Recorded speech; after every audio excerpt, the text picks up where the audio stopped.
Media outlets like CNN and MSNBC are fake news. Fake news. Some reporters and commentators, as much as Trump himself, have become part of the story. He's the first populist president that we've had in the modern age. During the election, Patrick Howley shadowed Hillary Clinton's campaign for Breitbart News. He's unapologetically pro-Trump and wants the president's populist nationalist movement to succeed. So if you want to talk about objectivity, look at the Washington Post and these things that have been held up as journalistic standard bearers. They're not practicing objectivity whatsoever. You can't watch CNN for 5 minutes straight and not see frothing anti-Trump bias just shooting out of their pores. It's ridiculous.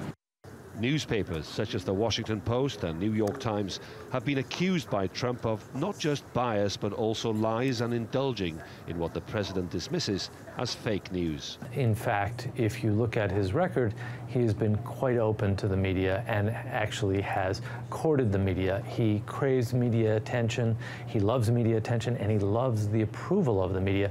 And when he doesn't get it, he falls back on this rhetoric about the failing media and the lying media. The White House spokesman, Sean Spicer's interaction with journalists enjoys good ratings, according to the president. In a recent interview, Spicer explained why Trump's administration views journalists as the opposition. I also think what the priorities are about what gets covered, what doesn't get covered. President Trump frequently tweets and posts messages to his supporters over the internet. He said it's less important what appears about him on TV channels or what's written about him in American newspapers. And most of the newspapers across the states are shown here daily outside the museum near the Capitol building. Trump insists he can communicate directly with his estimated 100 million followers through various social media platforms. 100 days into his administration, President Trump decided to avoid the White House Correspondents' Dinner.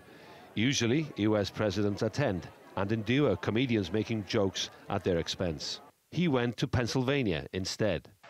As you may know, there's another big gathering taking place tonight in Washington, D.C. Did you hear about it? Mas Jobrani is an Iranian-American comedian. Politics is firmly a part of his repertoire as he performs across North America. It feels like every day there's something new coming out of this Trump administration.